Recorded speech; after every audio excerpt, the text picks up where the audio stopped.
And we are live for Fun in the Country Basement. I want to make sure that my stream doesn't kick over as soon as I have this lag, and it's going to be fine. Awesome. So, welcome everyone that's in the chat. There's a ton of people here. I'm Chris Riley from Chris's Basement, joined by two of my very good friends, as usual, every Sunday for our 3D printing hangouts. I'll go ahead and let Walter introduce himself. I'm Walter, Kuntry 3D. You can find us on Instagram, YouTube, Facebook, everywhere else at Kuntry 3D. Today I'm going to be working on my printed printer right here. We're going to put a power switch on it and tidy up some wires and fix the bed because it's, for some reason, the bearing blocks have come undone. And go, Glenn. Hey everybody, I'm Glenn and this is Fun King 3D. We are a father and sometimes a son channel that does 3D printing and electronic projects. Today I'm going to be working mainly on cleaning up my workspace. I had a couple projects through the week that has caused a catastrophe, and I'm going to attempt to make a print on the FK1. I like that word, attempt. Well, it's been printing. It's just not, the quality isn't where I want it to be yet. There are no certainties here in 3D printing. So what did we decide about a participant list? Does this thing actually work? Or well, it will work right now. So if you click right now, it'll tell you everybody that has chatted in the chat. Okay. And then you just got to make up the people. When you come out of the participant list, you have to make up the people who just chimed in. Right. All right, let's give it a try. So Tom the 3D Printing Lama is here. Shoal Skewed View 3D. Askik, don't know how to say that one. Welcome. Brian Vines is here. Tony Casadel Wackos, I am here. Eccentric Nut is here. Hack Monkey Scott. Hello. Hardman's here. Sergio from HVAC A to Z. Jake from State Farm, which is Matt. Mart is here. Minnesota Maker, which is Greg. Neil. Patrick Nugenthoff. Play Deaths. Robert Reynolds. SB, welcome to the stream. Skalda YT. Tony Ryan. Tristan, and Uncle Ron. So now, Vorga is here. Bill Stork. Lester C. Fred Greer. Chris Johnson. Clint Overton. Rodney Julian. Tim. Frank. Brian, Bob S, and I think I made everything up. Poppy Ron, Angel D, Tristan, whatever maker, Sick is Sick, Clint Overton, Eggy the Tech. Eggy the Tech, I saw him right. Clint, yes, excellent. It's getting hard. We're gonna have to figure out a better way. I know. I don't want to not run down it, but it's gonna take the whole show eventually. Well, hey, man, we've only got 65 watching now. There's not 100. Okay, good. John Cook is here. Hello, John. Well, go ahead. Sorry. I don't know what's been going on with you guys this week, but it has been another crazy week for me. 3D printing and everything else, but it feels like nonstop all week. I feel like I don't have anything to show for it. It's just been, miscellaneous here and there, but it's been busy. Well, mine has been it's been one of those weeks, man, where you just can't wait to wake up the following Monday and start over. Yeah, I hear that. That has been my week. I've had the scenario where I get up really early and I start in on working on the same thing that I was working on the night before, and then I turn around and it's 10 o'clock at night and I have to go back to bed and do the same thing the next day. Yep. So, yeah. Skull, the videos have been good this week. Thank you. That arcade cabinet is a really cool project. If you have not seen James print and play his arcade cabinet, go check it out because it is a lot of fun to build. Sometime this week, if I can fit it in, James and I are going to actually talk about that cabinet, and maybe we'll do like a video or something about the cabinet, but maybe we'll do like a reboot of that cabinet, change it up a little bit, and the things that I found when I built it that we could change might make it a little better. So that might be a pretty cool project. So we'll let you know about that, but James and I are going to kind of talk about it this week, hopefully. Poppy Ron, the problem with the FK1 at Gainesville was that the hot end fan was not running, and it turned out that it was all fine. It was just that the hot end fan was tied to the bed, and I could not run the bed heater at Gainesville, or it would have tripped the breaker and knocked everybody else out too. So it was just a configuration issue. Yeah, Vorga says, I'm going to bed too early. Well, last night I didn't go to bed until 6:30 in the morning. So if too early you mean by too early the next day, yes.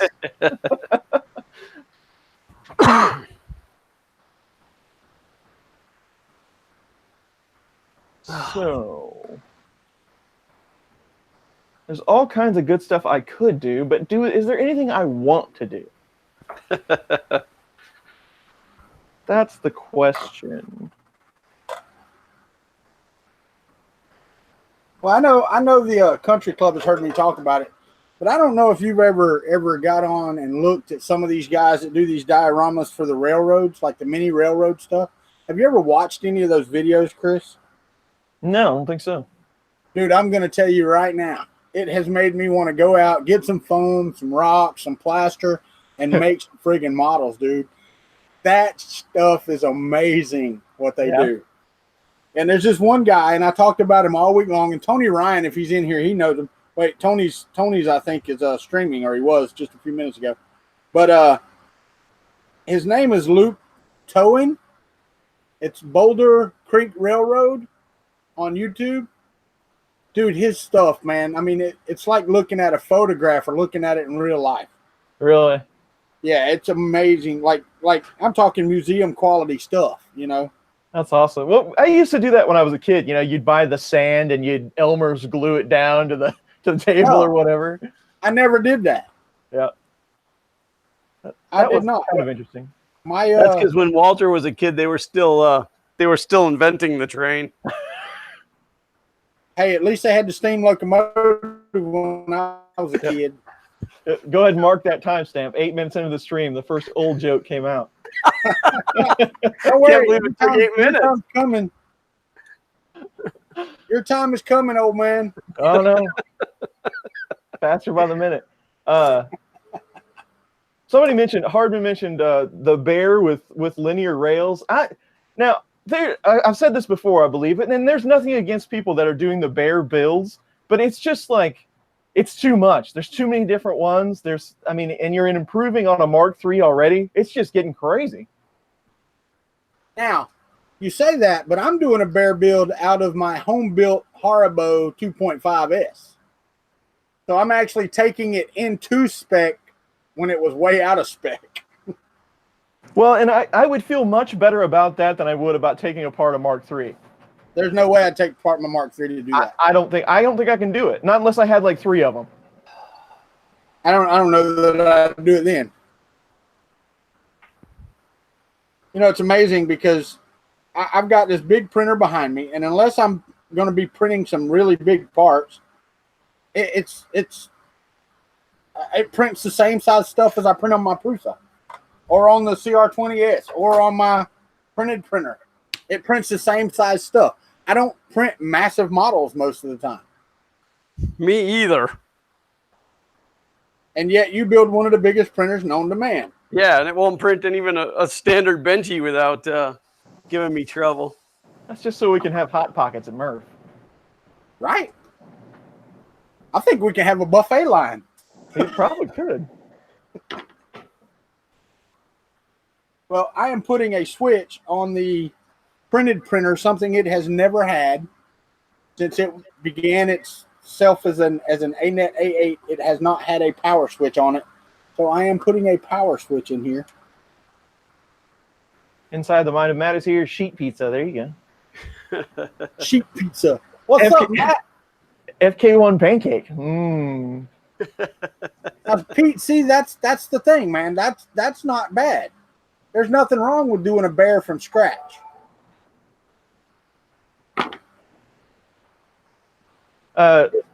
Scott Hackmug was actually, I think, I haven't gone through my comments yet on any of the videos. I'm like 2 days behind. But I did take a peek at some of them, and somebody mentioned, so how close are we getting to cloning a Prusa cost-wise? And I would say I'm right up there. The Mark II was selling at $600 before they took it off the site, and I probably got $500 in my clone, and it's not as good as the Mark II. So price-wise, I'm pretty close.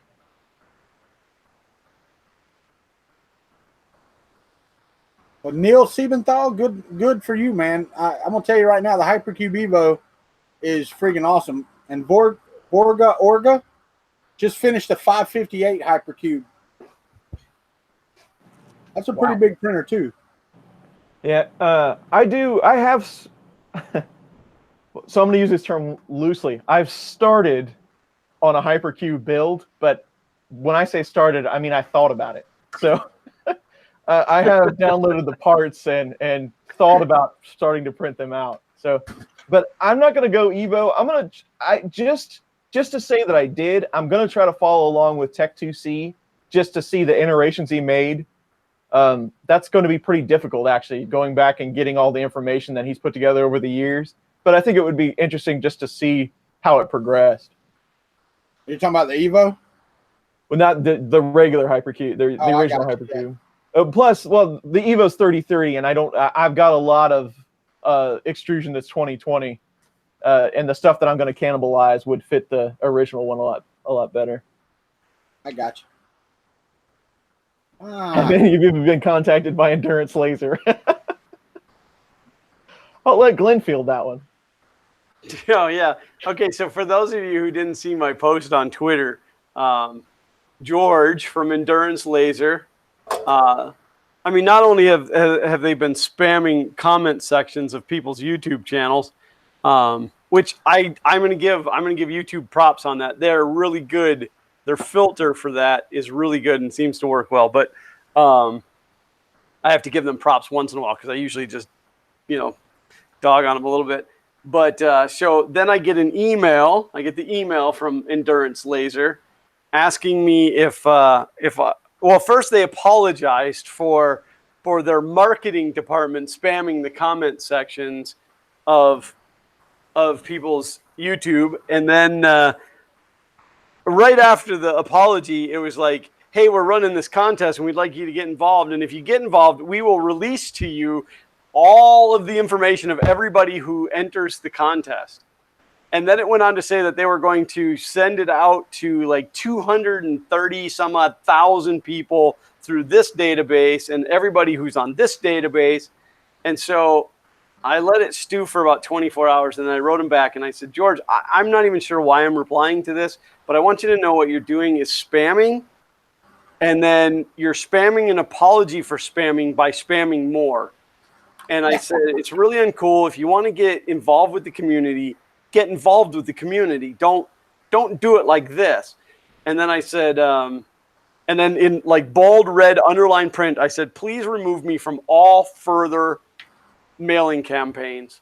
And he replies back to me and says something like, I know the marketing department really screwed up. So do you want to get involved in this contest? Here's all the information, and we're going to really, it was like the same spam all over again. And so I jokingly, a little tongue in cheek on Twitter, said that I'm just going to forward every bit of spam that I get to his email address. I would. And I get a lot. I get a lot of sexy singles in your area to my business account, which is fun. All right. I send those to you. Oh, that's where I'm getting them from. Yes. I had to go back in the chat. Uncle Ron, SLA, sticky liquid annoyance. I like it. Did you open them, Glenn? What, the emails? Yeah. Well, yeah. How else would I know what it says? I was going to say, because the ones I sent were all pictures of Chris. Oh, excellent. Well, I like the ones that have attachments. I always make sure I run the attachments. And it usually says right in there to make sure I disable my my antivirus. So I always do that first. Welcome, Cyber Dustin. Yeah. So, yeah, there you go. Yeah, spamming a bribe too, offering to give you a list of people. Yeah, I'm almost curious to see that list of people just so that I can email them and tell everybody what he's done. But honestly, if you are entering an email or if you are entering a contest with an email address you care about, you deserve whatever you get. Yeah. Like, make sure that you don't care about it or that you're very good at spam filtering going forward because you're going to get it. Don't get it. Scalda asked what I'm working on. There it is. That's what I'm working on. I'm putting a switch together for my printed printer. You can see the overhead. I got the printed printer on the table. So that's what I'm working on. Smellier than ABS printer. I know it's probably killing me and it's carcinogenic, but I really like the way ABS smells. I'm just going to put it out there. Me too. But maybe that's because I've smelled too much ABS. I've only ever printed with ABS one time, and it was by accident because I was told it was PLA. It wasn't. It was not. You know, Chris. Let me say this, man. You know what's better? If you get some PVC glue and you just open it while you're talking, just set it right under your face. Oh, open the glue and the primer at the same time and just breathe. Yeah, the acetone and the glue at the same time. I do not partake in any recreational drugs whatsoever. In fact, the hardest stuff I take is Tylenol and Advil. And it's by choice, because when I was about 10, I got high off a model glue inadvertently. I wasn't trying, and I hated the sensation, so I said I'd never do it again. And since then, it's been PVC cement, like working up under a kitchen sink and stuff. Yeah. That's gotten me a couple of times. And then grout sealer, when I was just doing my bathroom a couple months ago, and I was in there, like I read the label, like I looked over the label, and it was there was no warnings. I'm like, great. So I'm in there and I'm doing, and let me tell you what, boy, I was hearing colors, I was smelling sound, you know, it was like, I was giggly. And then the next day I went back and read the bottle, and in super fine print at the very end of the label, use in well ventilated area. I'm like, that should be in bold print. Yeah. Inside the Vitamat, he's accusing me of smelling tools, and I do, and that's not a problem. I don't see why that's an issue. I smell everything that comes from China. Like if it comes from China, I always open it to see if it smells like a Harbor Freight. I like the taste of Lego. It doesn't mean it's good for me. That's true. The only time I've ever done that where you like had the freight train in your ears was clear coat. We were spraying a car, and it was ventilated. I mean, we were, mask and everything, but after so long, it just builds up, and then you walk out and like, what is going on with my head? Brian Mine said, "Here lies Chris Riley. He loved the smell of ABS in the morning."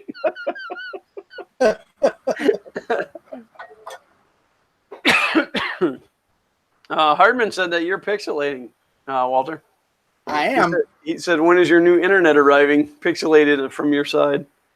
You're not pixelated to me, but I mean, it's not super clear, but welcome to I don't know. Let me see. Hangout. I'm going to mute this and then let it hit play, and let me see what I get on my end. Let me go to live, and so I can see. I am a little pixelated on y'all's end. And I don't know if it's Chris pushing stuff out or what it's doing, but no, because your picture in the Hangout is really good, but yeah, YouTube not so great. Yeah, I don't know what the deal is. That means it's getting to you fine. What are you doing to me? Yeah, but it doesn't like it goes to Chris so Chris can see you, but it doesn't go to Chris and then go out to YouTube. Yeah, no, that doesn't going make to any YouTube. Sense. Yeah, I mean, it doesn't make any sense. It's the same picture going to both of you. Right. Oh, just an observation. It's only Craftsman tools, Matt. Actually, it's not Craftsman tools. It's Craftsman screwdrivers. Oh yeah, Craftsman screwdrivers are some stinky screwdrivers. Man, they stick up the whole toolbox. And that smell stays with them for years. I have Craftsman screwdrivers that are probably 30 years old, and they still smell like that. Yep, same here. I wonder if the new ones, now that they're not a company anymore, I wonder if the new ones are the same way. Probably, because they're still manufactured the same way. Oh, I figured they shipped it off somewhere else. Oh, they're all being made in China now, but yeah. Glenn being loopy on grout sealer video coming out later. That would probably like double my subscriber count. People love to subscribe to channels with idiotic, stupid stuff on it. Heck yeah, they do. Congratulations on 100,000 views, by the way, Glenn. Thank you. I was really excited. I missed it. Like, I got up that morning and came and sat at my desk, and Grant, my coworker and tenant and friend, he's been working here this week because of his busted arm. And I said to him, wow, I'm at 99,998 views. And he's like, oh, I'll go fix that. And I'm like, no, just let it happen naturally. So I'm watching. All of a sudden it's at 100,004. And I'm like, but you know, I took the picture anyway, and you know, it was exciting. And I said, you know, it's not. There's people who get over 100,000 views on one video, but not in this small of a niche market when you're this small of a channel. You know what I mean? Like, Yeah. So it took me almost 2 years. We'll be 2 years old in April, almost 2 years to hit 100,000, and now we're at like 100,500. But it's pretty exciting. Very well done. That 100,004. That was probably the 4 times that I watched the video trying to figure out how Xander forced the maker box. Because he has the Force. He's a Jedi. That was the conclusion I came to. So I hate to give it away, but do you want to know how I did it? Sure. As always, fishing line. So, nice. So we try to come up with a cool way to deliver the box in every month. And typical people would sit around and be like, all right, how are we going to do it for the next 4 months? But not us. We go, hey, we got to shoot maker box this morning. We get up here and we're like, you know, oh, here's the maker box. How are we going to deliver it? And, you know, it's like, it's right now. How are we going to deliver this? So I don't know. It just like came to me like if I could figure out some way to get it to slide across the table. So what I ended up doing was the first one that we used was an empty box. So it was lighter, but I just duct taped the fishing line to the bottom of the box. And then it went over around under the table over to here. And I had it tied to the broom. And I balanced the broom, and then all I did was bump the broom with my leg, and it caused the broom to fall onto some pillow so you didn't hear the broom fall, and that pulled the box across. So then when I said, hey, can I have it back, I ran the string from this, the heavy box, which is why it didn't move as nicely, but I ran it down through this hole in the table right here, back to the broom, and I knocked it over so that it came back. And if you watch the video, when I go to open the box, I laid the box down like this and went to cut it. You can see the piece of fishing line sticking up. And so I grabbed it and cut it off and then opened the box. Very nice. I have to say that your acting was spot on. I really, when he did it and you looked at him, I loved it. That was a great moment. We have a good time. We have a good time with that kind of stuff. I find it entertaining. I was really hoping that the time that we flew it in by drone was going to work, but you know that went catastrophically wrong. But it was still fun. Those clips are funny though. I like this. But see, that's it. But and again, you know, I mean, between the way that we opened and then Zach being in the background, it's fun. But yet, I still get to convey the message. So it's not just like a boring unboxing video. Yeah. It's a boring unboxing video with lots of fun stuff going on. That's true. Zach has really stepped up his game. Yeah, Zach mimicking me this month. Like, because I don't watch Zach when I do it.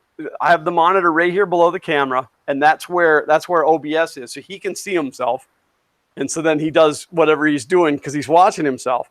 I stare at the camera the whole time, so I don't see him. And then this month, I didn't even, like when I was editing it, I wasn't watching him. I just did the editing on it. And then my wife and I watch it together before I upload it, just to make sure that I didn't leave anything in that I wasn't supposed to. Like when I go like, you stupid kids, stop doing that. No. And then it was like, I don't know, we were a couple minutes into it and I looked at her and I'm like, is he mimicking me? Is he mocking me? So I asked him about it at dinner that night, and he was like, yeah, I wanted to do that. But I think it was that same video, but at one point you look over your shoulder at him, just barely, and he looks over his shoulder, and that's exactly what I would have done. Yeah, he was mocking me move for move. It was so funny. Yeah, no, like because we have rules. We have rules. He has to be quiet. He can't make noise. He can't break the plane of Xander and I. He can't come forward. And because again, I'm trying to still convey the message of the maker box. You know, I don't want to take away from the maker box. And so like once in a while, and I think it was in that video, like he was in the back doing this, like, and so like I'm you know, and sometimes I'll just tap him on the leg or whatever to let him know that, you know, hey, you're being too much or too loud. But a lot of times my wife will stand to the other side of the camera and kind of coach him in case he's getting out of control. But what's really crazy is he's got ADD and he's on medication for it. He was not on his medication for that video. He did not take his medicine that morning. So it's fun. It's one of my favorite videos to do. But really, like I mean, like our trip to Murph now, we will spend time in the car talking about how we're going to do the next few maker boxes, and we will come up with these really great ideas, but we will fail to write them down. And then within a couple of days, we will completely forget what we talked about. And we'll pick it 2 seconds before we start shooting. Tony Ryan said, not to brag, but I have over 20,000 views over 6 years. Slow and steady growth. That's the way to profits. You could mount the camera to the table and then tilt the table. Oh, and Tom, the 3D Printing Llama, if you're still on the stream, I did get your message on Twitter, and I will find a slot where we can talk about that printer board. I just don't know when it's going to be. Sorry, I had to check my print. Oh. Man, I have a roll of filament, and it's done it to me 3 times in a row, you think I'd learn, that just keeps snapping in the middle of the print. And it's on a giant spool. And that's, I mean, it has very little arc to, well, I mean, it's still got arc, right? But it has very little arc to it versus a kilogram spool. Right. And it's still wanting to break. And now the problem is, how am I going to dry it out if I need to? Yeah, I was going to say, you can't put that in a dehydrator. Yeah. That big. So now I'm going to have to unspool it and put it on smaller ones, I guess, and dry it out. Yeah, but you're probably going to snap it as you try to put it on a smaller spool. Yeah, I'm kind of hosed, really. What, I mean, you can put it in the oven, but... Well, yeah, it's PLA, and my oven doesn't go down cool enough to keep it from getting all wonky. Well, people have said that, like, they've done it and then just, like, left the door, like, one click open. Yeah. Just to let some of the heat get out, but... Yeah, I could try that. But then the amount of electricity you're going to use running the oven, is it worth it for throw it filament that you don't know if it's going to fix it? Yeah, it's a 5-pound spool, Scott. I'm not sure what the diameter is, but, you know, they're bigger than a dinner plate. Yeah, they're big. I figure out where mine is. I had to move a bunch of stuff around. We brought Grant's computer from the office here to work. And so I've had to shift everything around up here. So is it like a spool like that? Yeah. Yeah. So, and then I don't know if you guys can see, but it's only the filament itself is just here. So the inside of this is just a little bit smaller than a 1K spool. So I think at the point that you start to wrap it, if you're not super, super careful, check a print. That's what webcams are for. Well, it's just right there. I just wanted a close-up view of it. There, you guys can see it. I mean, you're still not close enough to it, but. So anybody here excited for Murph? No. I'm going to cancel my trip. You're going to cancel? Yeah. Chris doesn't like me anymore, so I'm canceling my trip. I'm going to call tomorrow and pay for my room so that it doesn't, so I don't get bumped. No, I just hadn't done it. Yeah, any of you guys, just kind of a forewarning, if you booked a room, and I'm only going to speak for the Hampton because that's the only one I know for sure, but the Hampton last year, if you booked your room but did it like where you weren't going to pay till you got there, there was people getting bumped. So if you prepaid, then you should be fine. And even if you prepay through like hotels.com or whatever, that's still paid. So yeah, I should go check that because I have no idea. Yeah, I didn't. I went in and threw the reservation in and didn't pay. I figured I'd pay closer to the time. I don't know why. I don't know what the difference to me is. It's still coming out of the same pocket, but all right, that guy's gone already. I can't even say the name, but you're out of here. Yeah, you don't know who that is, right? No.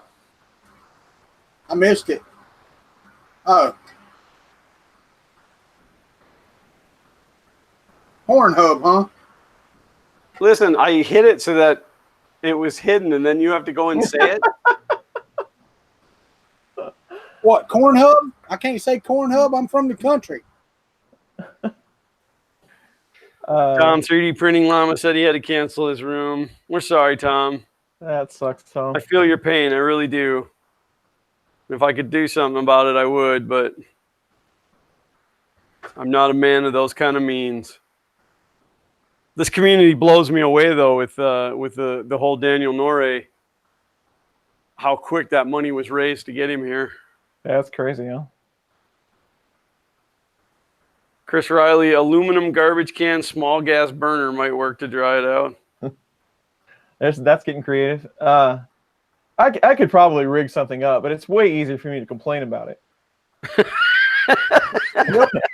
What color is the filament? Orange, like every other filament I have. Yeah, I mean, who cares? It's just orange. Send it to me. I'll I've got dry like it out 5 for you. spools of it. The cheap dehydrators max out at about 30 centimeter diameter. Yeah, I actually have a print dry, a Matter Hackers print dry, but it's it's just a food dehydrator. But I kind of like the one that Joel Telling was talking about. It's just the big box he pulled all the trays out of. That thing's pretty cheap too. Well, I was going to say, what if you took a...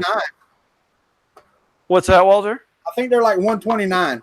Yeah. But I mean, what if you took a food dehydrator and took the plastic bin off of the top of it and like cut a hole in the bottom of a cardboard box? Yeah. And like just some duct tape or whatever to hold it in, like just for a one-time shot. So yeah, well, yeah, like I said, I could probably come up with something, but I could just throw one of these plastic Rubbermaid things over the top of it and let it run for a while.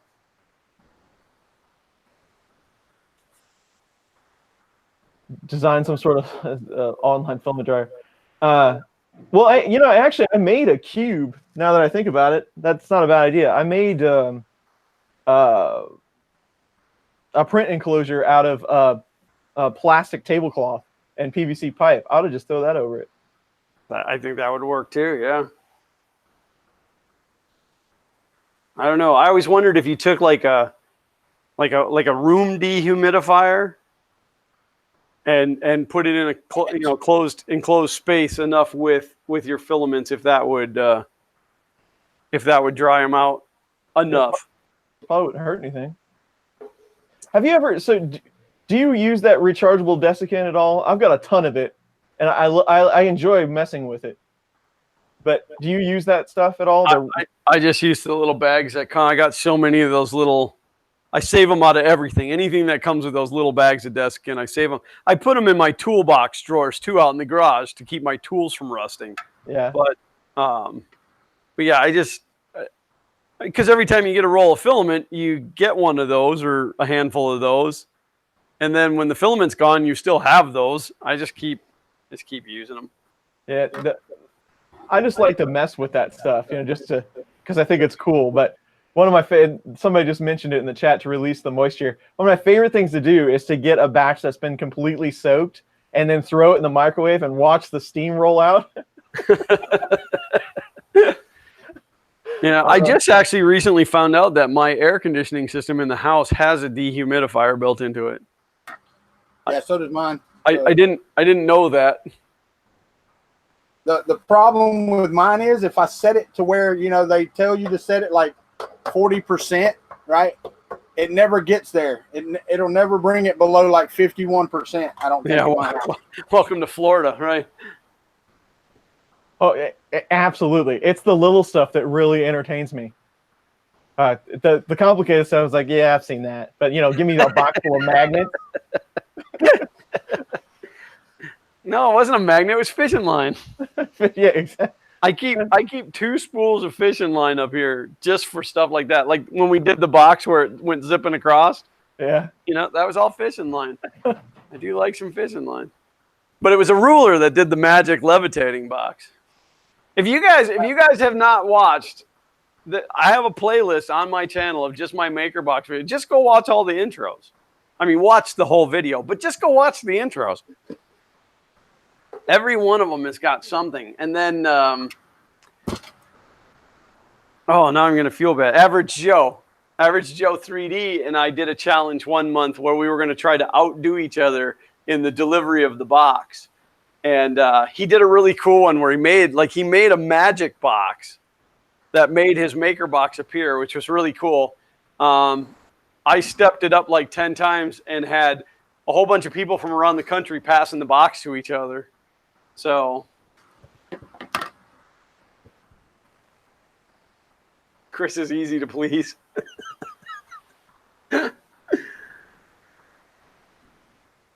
That corn site is funny. Thanks for making me look it up.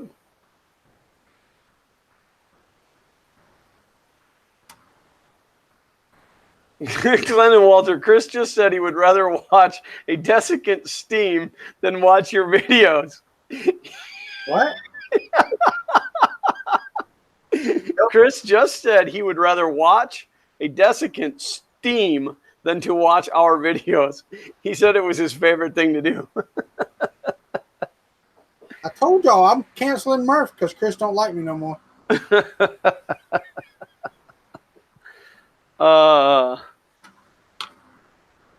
Shalom says he's got to run to the office. Well, thank you, Shalom. Hopefully you make it back before we end. And if not, thanks for being here and please be safe. Sorry you're not coming to Murph. I guess Happy Ron's not going to Murph either. He's planning on Miami Maker Faire, but unfortunately that is the weekend right after Murph. So I will not be making it to that.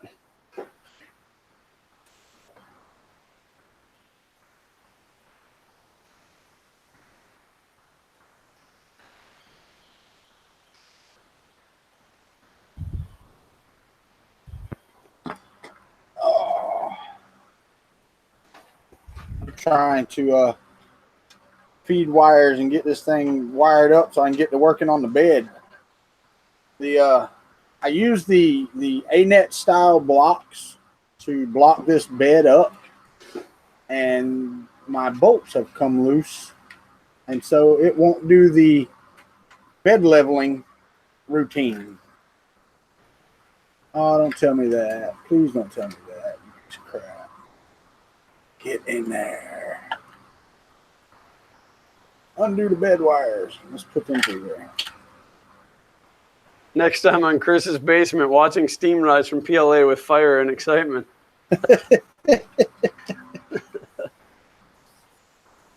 Walter has a screw loose? I do. I've got a couple, actually.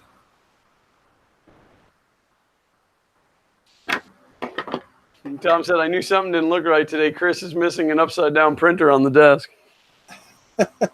Yeah, my Prusa is working beautifully after last week's tune-up. I don't really have anything to work on. I mean, I do, but I don't. So I guess this week I'll just take off from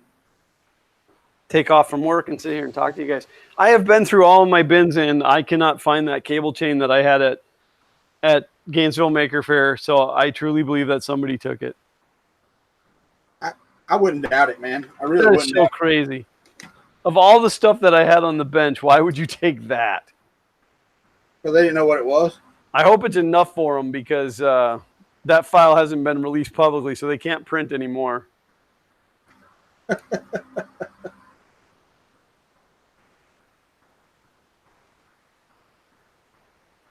Michael Fox asks, can I use 3D Gloop to glue a PLA part to an acrylic frame without damaging the acrylic? I don't think 3D Gloop works on acrylic. I've never tried it, but Tony Ryan said wearing Glenn's cable chain as a belt right now.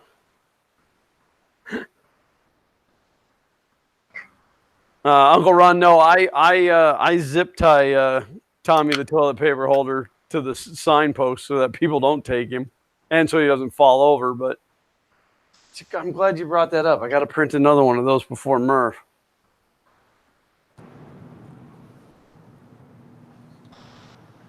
Now I think I have all the stuff I need. What are you doing? I was curious the other day, and I thought this would be a great time, since I'm just standing here, if I'm going to make a miscellaneous spool of filament. You're gonna make a miscellaneous spool of filament? I am. That might be a good option for the spool that keeps breaking too. That's true. I could refuse it. You could just splice it back together and then. You know what? That's not a bad idea at all. Just like let it run through the bad parts as you're rolling it onto a 1K spool. That's not a bad idea. Glenn, I know we hung around with you for some reason. Yeah. I finally figured it out. Finally, I brought my worth to the table. I'm still working on it. I'll get mine there eventually. It's only taking what, 8 months? Yeah, right at 9, right? 8 months, 9 months, something like that. I don't know. A lot of months. What's 8 months? That we've been doing these. These. Yeah, I don't know. I have no idea what day it is most of the time. So I don't want to give away what we're giving away. Yes. At Murph yet until everything is solidified, but I mean, we are definitely giving away an Olsen Ruby nozzle, which I'm really excited about, thanks to Mario Garcia. That is very cool. Which, let me tell you, it pains me to have this in my house and not put it on my printer. But hey, have you put on the polyphobic nozzle that I gave you? No. All right, so it's not hardened. The one I have is not hardened. No, they were the first ones that they gave out. Yeah. And I run a lot of miscellaneous material on my Prusa. I may end up putting it on the FK1 eventually, but yeah, we are definitely going to have giveaways at Murph. So if you guys come to Murph, make sure that you come to our tables and check in with us. Definitely. I don't know if we're going to give it away the same way that we did at Earth, but it's definitely going to be something of similar fashion, I think. We may not be able to do a must be present to win. I don't know. Yeah, I was thinking about that with such a large crowd size. Yeah, but it keeps the people there all day. Joel's doing one of those. Isn't he doing a must be present to win something? Who? He announced it the other day. Who is? Joel. Oh, really? Yeah, because Chelsea was upset that she couldn't get it. Yeah, I mean the thing is it's better for us because then we don't have to ship whatever it is. But yeah, I think we should do it on Saturday. Yeah, and I think we could do a must be present to win. We just won't wait until the end of the day. We'll make it to taco time and then we're done. Tom said the Frown King, Taserface, is getting yet another brain. That printer it's cursed, I'm telling you. So, man, some machine, you just gotta let it go. I think he's put more money in it than it's worth. Now, if that stopped me, then. Yeah, if that stopped me, I wouldn't have the FK1. Like souping up a Vega. Hey, man, Vega's souped up really well. I knew you were going to say that, too. You put a V8 in it, and they did. I didn't actually have... Oh, you suck. Really? God dang it. Well, it's just going to have to sit like that for now. That's all I can say. A job worth doing is a job worth doing halfway. Exactly.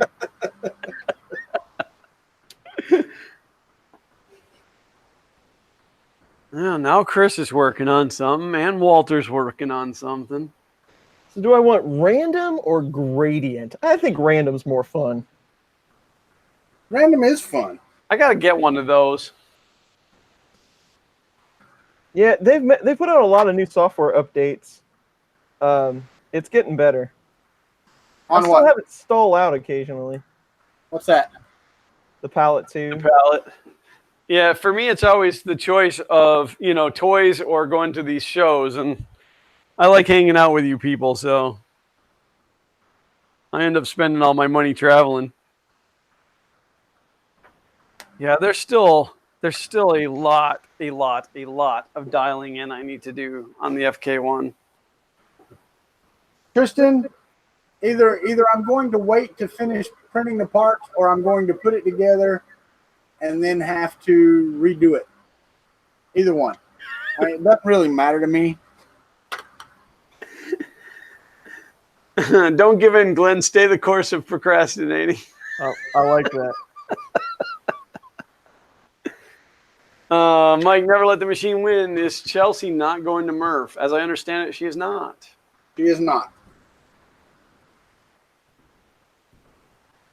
Select total print length. How long do I want to stand here and do this? Well, you don't actually have to stand there for it, do you? Well, I'd have to spool it up, but Oh yeah, I guess so. Otherwise, you come back and there'll be a big puddle on the floor. well, All right, now we get to see if I fry my printer because I did this. That's exciting. Yeah. I'm going to have to change this corner bracket down here too, because the box actually won't go on with the bracket that I have holding the 2040 together. Didn't even realize it before I printed it out. All right, well, it didn't fry when I plugged it in, so let's see if it'll turn on. Hot diggity dog, I got par. All right, now I get to work on the bed.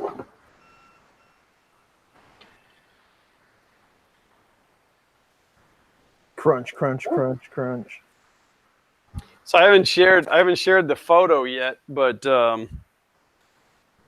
Zach schools, they did like a spirit week or whatever. Yep. And one of the days was he had to dress as a 90s character. And so my wife dressed him up as Harry Potter, and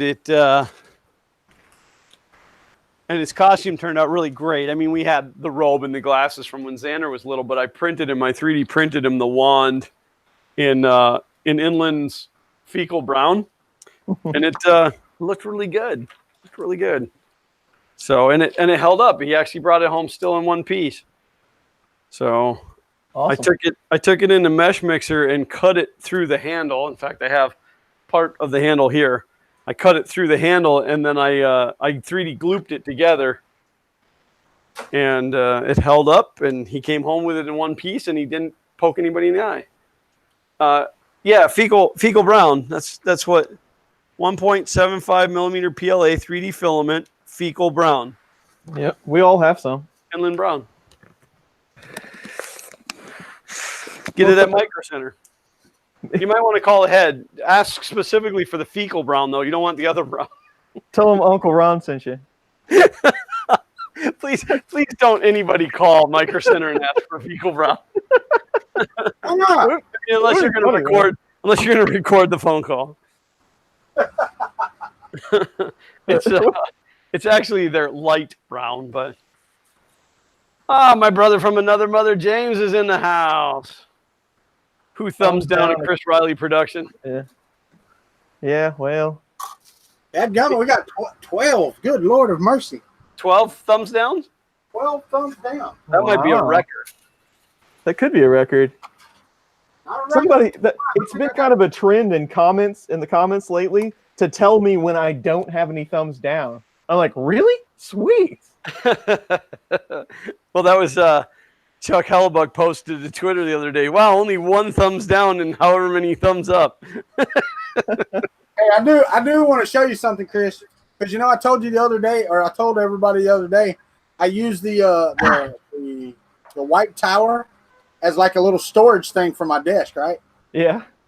But hold on, let me get OBS camera up here so I can show the other camera. If I go to the handheld, yeah, there you go. I got me some sticky tape and got it stuck like right up underneath the edge of my desk so I can just reach right here and grab. Nice. I mean, it works out perfect too, man. I was like, so weak. Red Light Mike is here. Hello, Mike. So if you have some hollow white towers, you can use them for things. Yeah, probably got a few under here. Maybe. I could cut the tops off of some. Yeah, that's what I had to do. That one's just cut the top off. Now I'm kind of sorry that I started this thing because it's loud. I don't like it. It's loud. When it splices, it turns a fan on to cool the splice. we've all become so sensitive. I'm telling you, man. It's only because of video making. That's what's made me sensitive. It's like, oh, that's going to be too loud. Well, that's the loudest part on the FK1 is the power supply fan, and I have full intentions on getting in there and swapping it out. I just haven't done it. But I mean, otherwise that thing is so silent. And then same on the CR10S Pro, the power supply fan. Like the whole printer is so quiet, and then the power supply fan. But what's crazy is like the filament will hang up because it'll come off of up here and it'll come around and it'll be going in and it'll drag and it'll make a sound. And I'm like, whoa, what was that? What was that noise? Because it's so quiet otherwise. So this Benchy, I'm guessing you're asking, it's a 300%, I believe. That's what I'm printing right now, actually. Yep. I've been trying to get a better eye. I know this is only something that Chris Riley does, but I've been trying to get a better eye about what percentage scale a Benchy is. So I've been printing a few. Imagine that. This is a terrible print because I was trying some different settings, but that's a 200. That would be really funny if you develop like that ability, like when you're walking through Murph and you look down and you go, oh, that's a 100, 125. I think that would be really cool if I could get that skill. I think I could do it. I mean, like you'd never be able to nail it straight on, like that would be a superpower. But I mean, like you could look and be like, oh, that's a 200%. And I'd be like, yeah. You could probably get it within to like 25% if you were really good. Whoa. That didn't sound good. No. Sergio, yes, moderators do have power to bounce trolls. What is the deal? Come on, man. Oh, I hate these things. Happy Ron said, hey, Chris, Glenn, chat room. So screw you, Walter. I hear you. Hey, Walter. Hello, Ron. Why? That's a 104.5% Benji.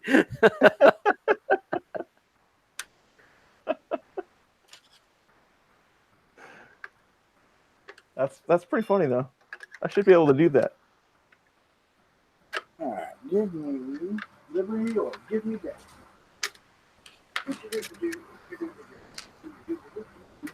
Need a piece of plastic. Wonder if I got any plastic around. I need to find me a piece of plastic. You don't have any plastic? I don't know, man. I'm looking. You don't have any plastic that's been extruded to a specific diameter? James said, sometimes I feel like I should use my mod powers and bounce someone at random just to remind the others that I am the Zeus of this Mount Olympus.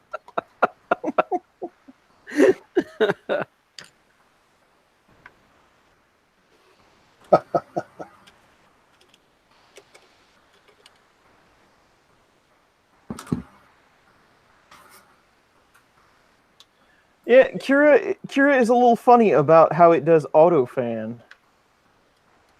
I've been trying a couple of different slicers just to see what the defaults are for that very reason. And the machine that I have used, its defaults that Kira has all set up for you ready to go, aren't that great, I found. I don't know what just happened, but Mike, never let the machine win, just got timed out by James. But I didn't get to read the message. Must have challenged James, dare you.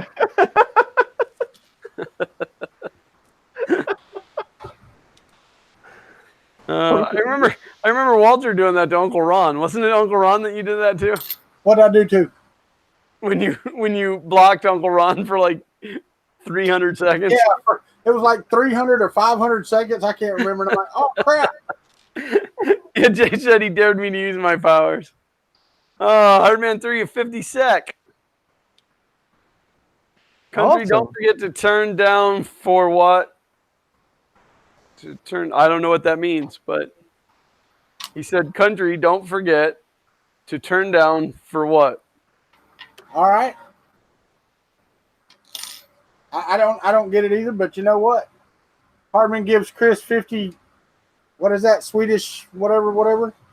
Yeah, it's Swedish. The Swedish sec. crowns. Thank you very much. That tip is much appreciated. Pete C, I have decided to hold off on my large benchy, which was 998.54%. And the reason that I decided to hold off on it was because the print quality isn't there yet. And it's just stupid to print something that big that's going to look horrendous if I can't print a normal one. So until I get the printer dialed in properly, I'm not going to even attempt it. So I'm still fighting quite a bit of bed leveling issues and I don't know what else. But it's probably one of the biggest hurdles is the fact that not only do you have to get the hardware tuned, you have to also tune every bit of software that goes with it. So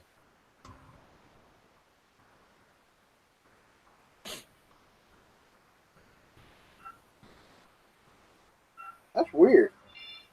This thing is actually running into the bed. what's running into the bed?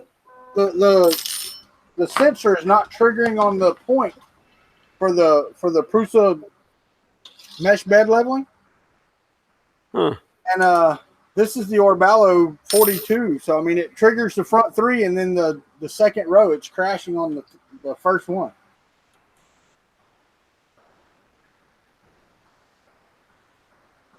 James is supposed to be like 10 kilos. That's at 0.2 layer height with a 20% infill.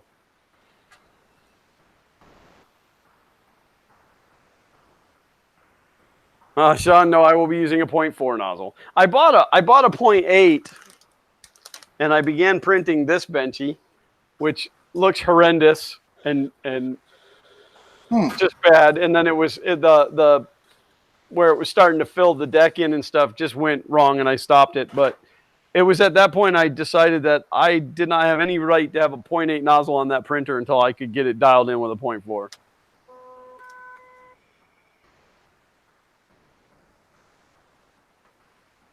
Go 0.3 layers for the sake of speed. Well, I want to do 0.6 layer when I get it dialed in. I will put the 0.8 nozzle back on there. And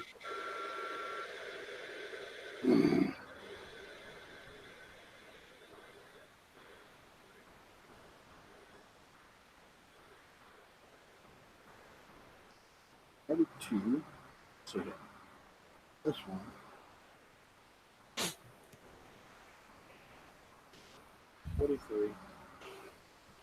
Close-ups of the benchy. Of your failed benchy? what's that? James wants close-ups of the benchy.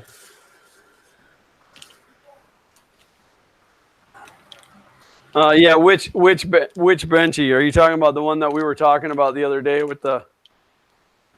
Because yes, I will definitely take some photos.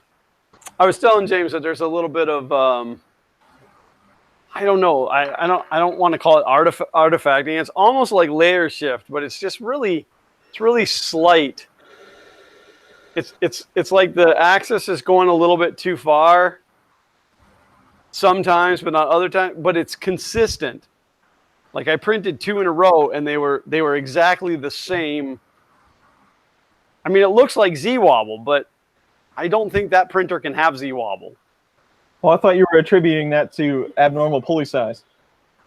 Well, that helped cut it back significantly, because the pulley on the front side of it was wobbling, and so I thought that was the issue. So when it went, the belt was further away at some points than others. But I want to check the pulley that's on the motor for the Y. Gotcha. I don't know, like. At the point that we're in the same room together, I'm going to pick your brain because then I can kind of explain. It's easier if I can point at stuff and, you know, like. Yeah. Yeah, I still haven't seen it in person. I'm kind of looking forward to that. Well, and hopefully it's actually working. Because Walter got to see it in person. It just went friend. Yeah. Yeah, I started to just lay up there, like put me a blanket on it and take a nap. Is what I started to do. Oh, you want to see the great big one, James? Yeah, because it's pretty scary. I did get the new wind mouth on it, but I don't know if it's made much of a difference. I'm thinking about bringing my fog machine in and running fog in through my fan just to see what the flow is like. I ran a benchy over with my truck. Does that count as exercise? Benchy pressing?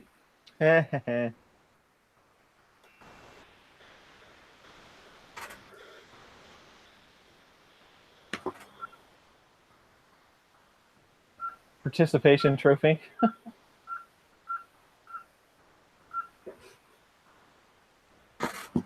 Jake from State Farm hates the words wind mouth. That's too bad because I love wind mouth. Hates the words wind mouth. It's absolutely called a wind mouth. Read the ANET A8 manual. We should occasionally explain that because people who are new to 3D printing would have no idea what a wind mouth is.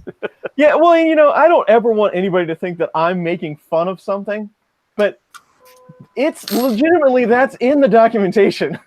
Yes, it is. It is legitimately called a wind mouth. No, and the thing is too, I have such a good time. Like when I get a product, a product from overseas, I'm very excited to read the manual because I love the screw ups. And I'm not picking on them either because their English is way better than my Chinese. Oh, indeed. You know, like I don't know any Chinese. Any Chinese that I know is just sounds that I make up. You know, and it's like, so their English is way better, but I love the translation glitches. In fact, there was a Mexican restaurant in Augusta, Georgia, over by where my mom used to live, and the menus were so screwed up. I was in stitches reading the menu. I love that stuff. What, Mexican Air food? hole.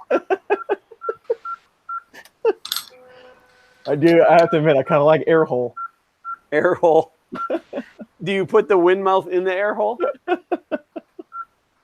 Mount the wind mouth in the air hole. Sorry for the beeping. I can't turn it off.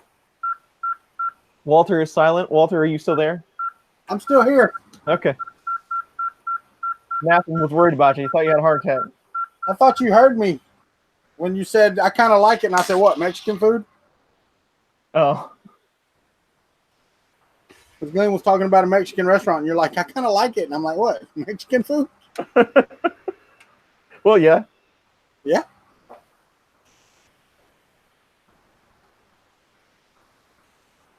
Now, I'll work out this bed leveling. I'm trying. For some reason, it's hitting the nozzle before it triggers.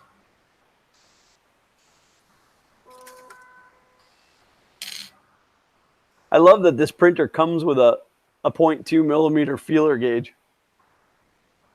I didn't know what this piece of acrylic that it comes with was for, but it turns out it's the spacer for the sensor, for the inductance sensor. Huh. Capacitance. I think this is a capacitance one. It can detect my finger, so that's capacitance, right? Yes. I did. In fact, it was Happy Ron that posted a link to a guy's video that he put an inductance sensor on his, and it seems to work a lot better. Yeah, inductive is. Well, if you've got the surface for it, it's way more accurate. Well, this bed's all aluminum. There you go. So, and it's only like $9 for the sensor. So I think I'm gonna do it. Yeah, you'd probably be a lot happier. So hold on, wait a second. Sergio says TH3D Studios is collecting benchies and will give you points. What kind of points are these? Because if they are points that result into money and he sells Ferraris, I have one.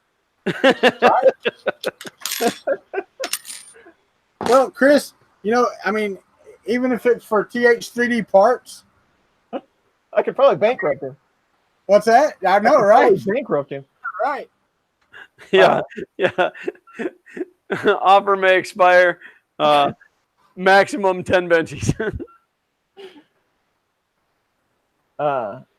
Scalda, this is the Creality CR10S Pro. And I love it. I absolutely love this printer. I mean, I've been printing on it without proper leveling and stuff, and it does just fine. Even though I just said I'm going to change out the sensor.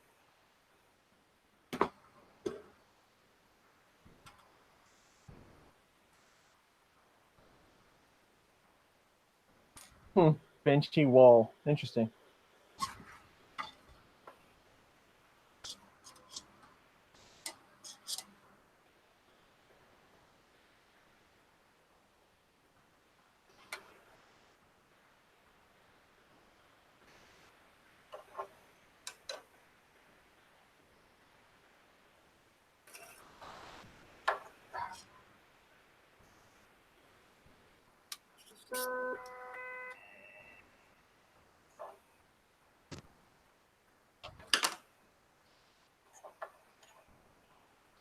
Benchy points. Gotcha. Benchy points. Chris wins. Now, I would think that at the point that you're a business and you were going to do something like that, you would come up with your own mascot, for lack of better terms. Like I could see Printed Solid doing that with Sir Layer's Lot. If you print Sir Layer's Lot, you get a certain amount of points. Yeah. If I was to do anything benchy, I would have to hire Daniel Ray to be my mascot instead of the benchy. Just because everybody would know, but the mascot would just be a cartoon, of Daniel with a thumbs up. How cool would that be? That'd be pretty awesome. All right, so Okay, so as soon as I let go of this, the Z is sagging. I might have to go in and turn the current up on these motors. You can do that in Marlin, can't you? What's that?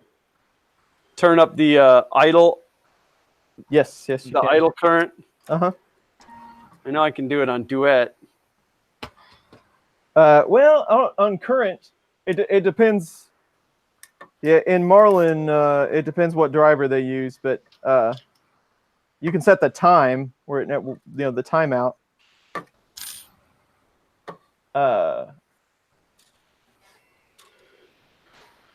Yes, I'm using the palette to take in samples, and I'm creating a random increment filament spool. And I did completely set it to random. I did not choose what length or how long the splice is. I just let it do it all itself, except for the spool winding, which now I no longer want to do.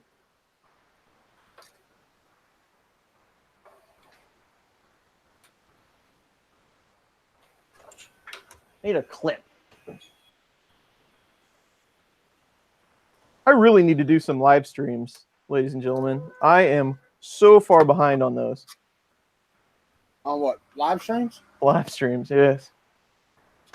You do one every week. Yeah, well, yeah. Well, that adds to the problem. I need to do 2 every week. Yeah, I haven't done any personal live streams in a while either, but it's been more about getting ready for Murph. So what are your preparations for Murph this year? I know you've got FK1 work to do, but anything else? Yeah, that's the main thing.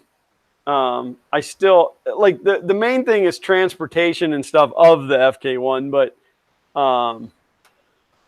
and then I have to get the like the banner holder and stuff ready for the FKB banner just little basic-y stuff like that. I mean, I was going to do my big benchy print, but again, I've put that on hold until I can get better quality out of that thing. Yeah. So it's almost like this. The x-axis is sitting. You know, like these are square to the uprights, but then maybe this is kicked up a little bit because every time I set this side and then I pull this, it's pulling this side down. It's overrunning the steppers.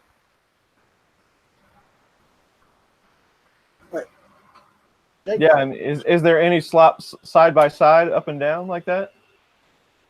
No, it's tight.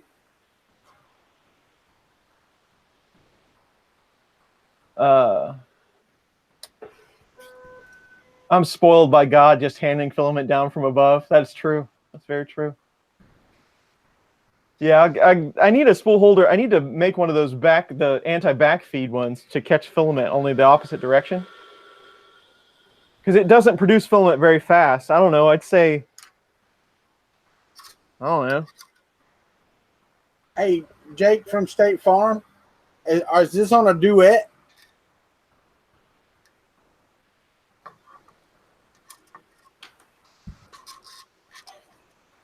What's the question? Can you recall a mesh level? If it's on a duet, yeah, you just put a S-1 or S1 after the G29 in your start code after you home your printer. If it's on a duet. Yeah, G29 does the map. And then G29 space S1 recalls it whenever you go to print. Yeah, it calls the file. Oh, it's a Creality board. Yeah, so if you have Moreland, G28 wipes out your map. G29 builds the map. But there's an option in Marlin that says after G28 retain leveling map that you can uncomment. So if you just want to run it once and keep it, you have to take the comment off of that line.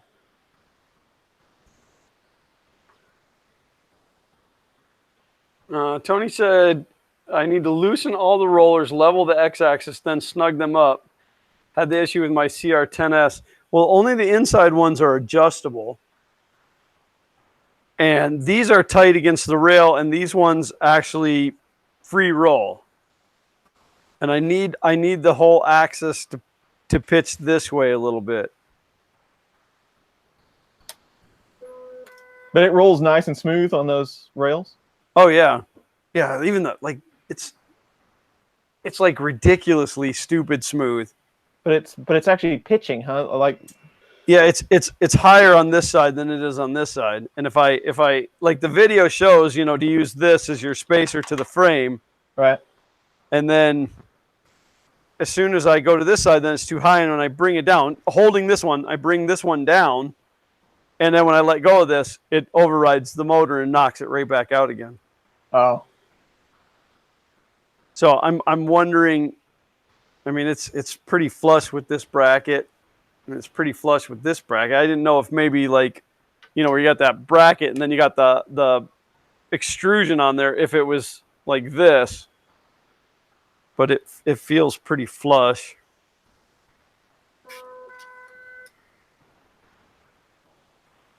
I think I've got some crap on the nozzle. I just really like to, instead of just being like, it's close enough, I'd like to start getting all my stuff dialed in as good as my Prusa is.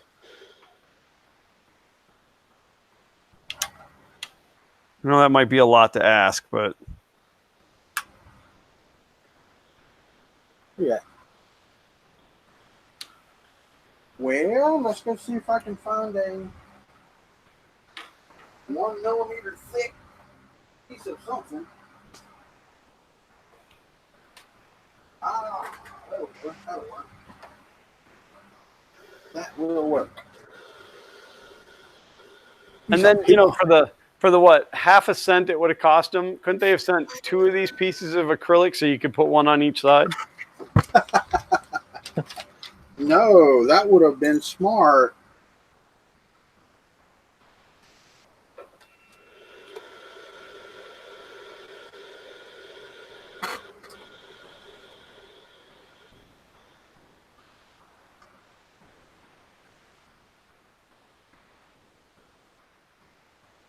It's so nice to have all these people that want to join us and hang out on Sunday afternoon. I know. It's like having a huge extended family.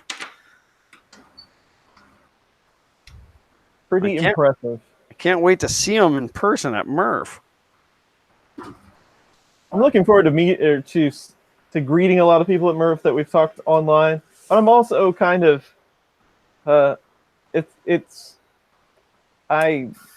don't enjoy it because a lot of my European folks won't get to come to Murph and Right. hang out. So now I need to go to something in Europe. Yeah, the 3D Swede meetup or whatever it is. That would be awesome. Or what's the TFT? TCT. Is it TCT? I think so, yeah. Afternoon, yes. It's like having friends. Yeah, kind of.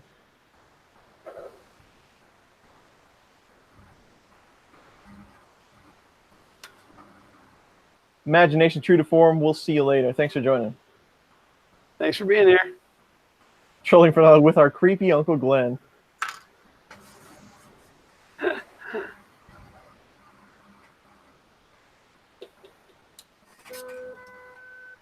Yeah, like as soon as I pull that down where it's level and I let go of this, it just rolls. All right, so I guess I'm going to listen to Tony, even though everybody tells me that's a bad idea. Never listen to Tony. They're like, don't listen to that Tony guy. Just kidding. But never trust that Tony guy.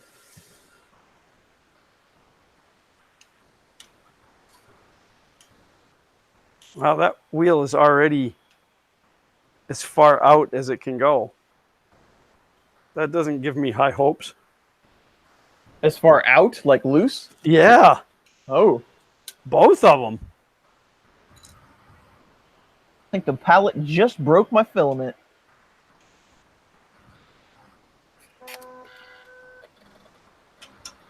Hear that grinding?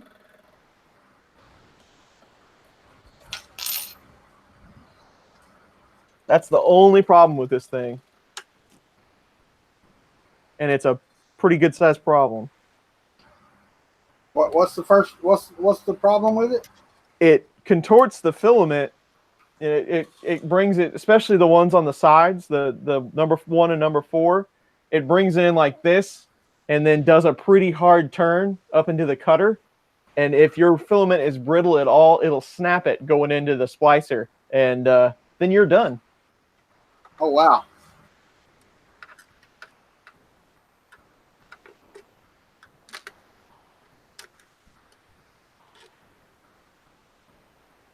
Ron, I have had bad luck laying it flat, actually.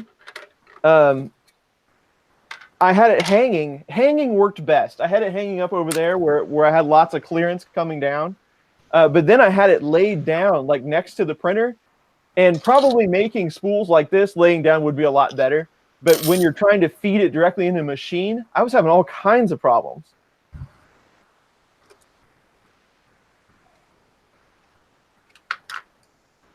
"3D Medic Vince said, I'm working and this is more interesting." that makes me feel good, being that Vince is a medic. Right? I'm glad that there's not anything bad going on. Betty asked if I'm going to use a duet with this. With this, no, not unless I need to. I mean, at this point, it does a pretty good job. I'm just trying to get it as dialed in as I can. All right. Well, it is not X level. It is bed level. So I have got to figure out some spacers and make this correct so that I can just crank this thing down and tighten it up.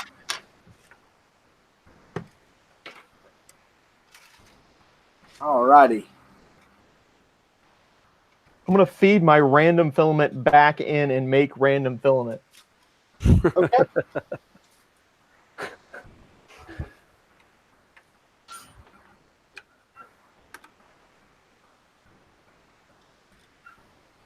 All right, so let's try it again.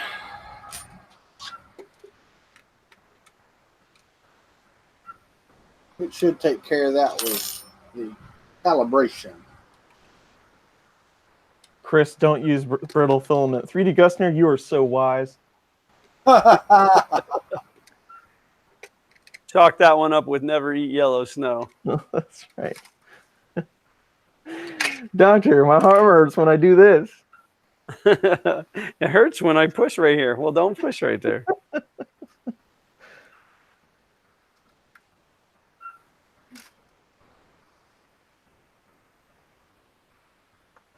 Yeah, I mean, it's a good 2.5, 3 millimeters out of level.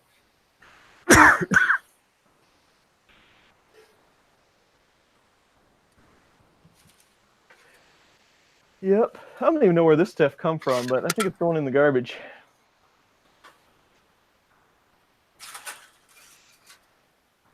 Let's go it in the garbage. I had some filament that's snapping on me, and I had about probably like 100 meters of it, and I don't even know where it came from, but I'm going to stop using it now. All right, Tony said to loosen the fixed rollers as well. I guess if the holes are sloppy, that would make sense. Well, they're not very tight either, but I'm going to take your word for it. Well, you need to take his word for it. Nobody else's word is any good.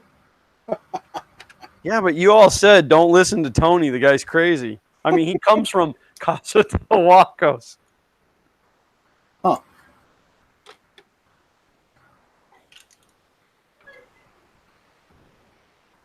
Okay, those are loose.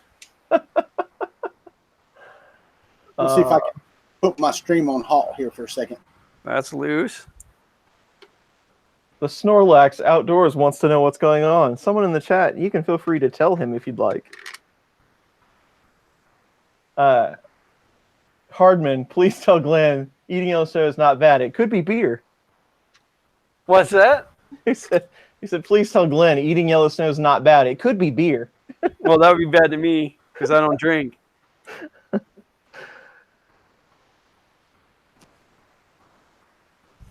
Huh. That was one of the funniest things in the Monsters Inc. movie where he comes back with the yellow snow cones and they're like, and he's like, it's lemon.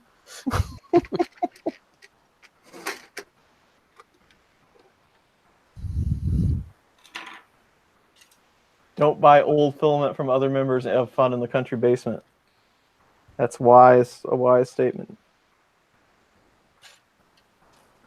I need to stop buying filament, period. Just go through all this stuff and be done with it. Huh.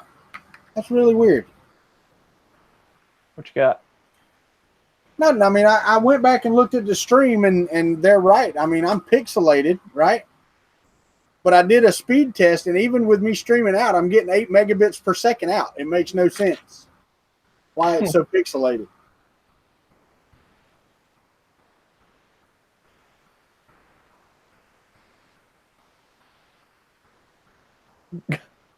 And talking stupid.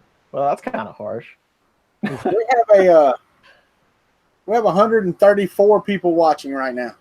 Nice. That is insane. What is wrong with you people? Chuck is here to save the day, Glenn. Chuck is here. Hey, Chuck. What's up, Chuck? He says, did you load the latest firmware? I have not. He's saying that might help.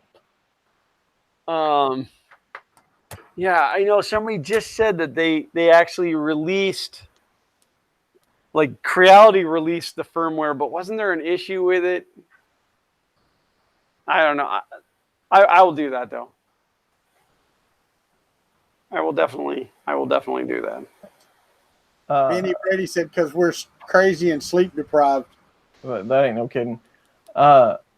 Aaron Field, is adjusting the retraction with Z-hopping, is there a point to adjusting it? Yes. Adjust retraction and get it where you think it needs to be, and then enable Z-hop. Now, the Z-hop is going to cause issues.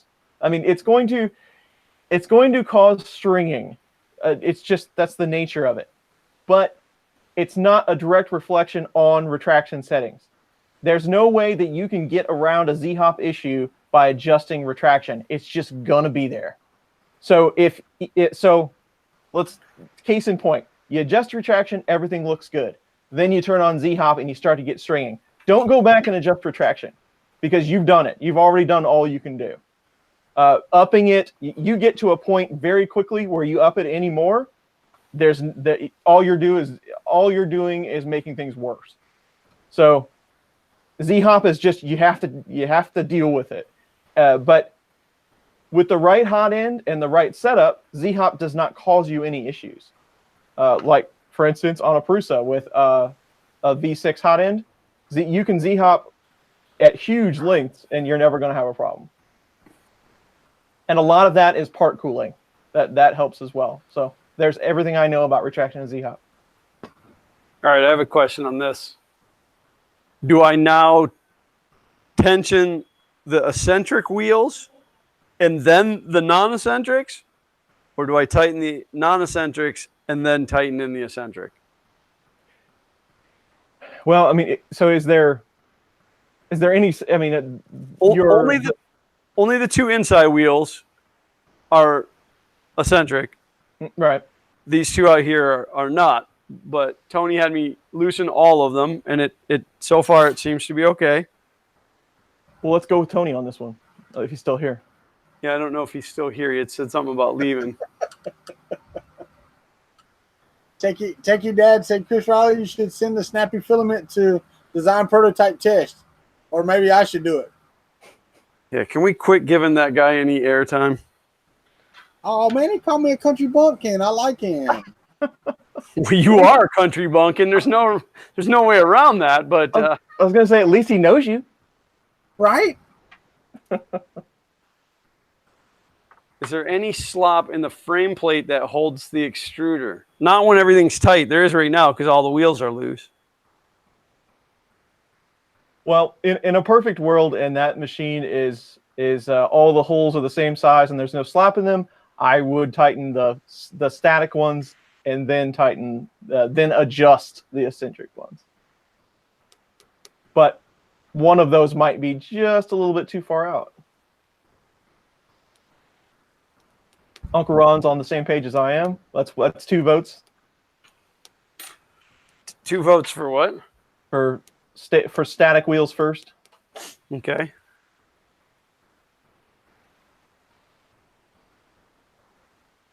Yep. Aaron, if your printer's set up right, I use Z-hop on everything I can because it's just it alleviates a lot of headache later. Aaron votes for whatever Chris said. I like that guy. Gustner says listen to Chris. So Gustner's a hard critic. He's hard to get anything over on. So.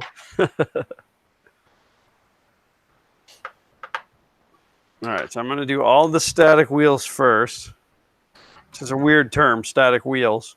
I guess you don't really want static wheels.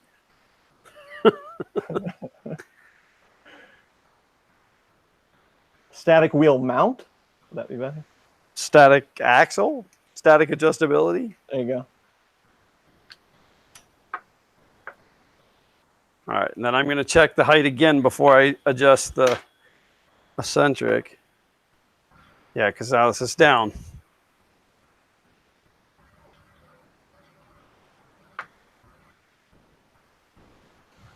Well, this was a fun project I didn't get very far on.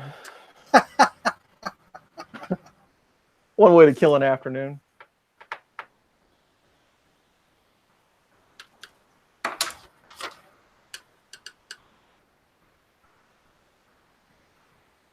All right. Nope, back to exactly the same thing. As soon as I tighten it up, it's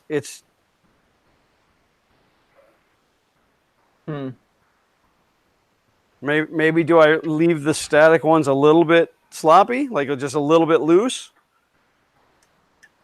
Not like loose, but not super cranked down either.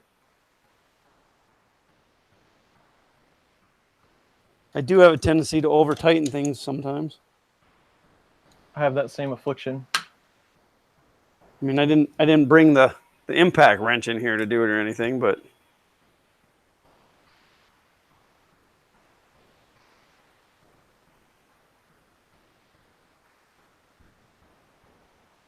Stephen Lightspeed is going to require a thumbs up because he can't hear the stream.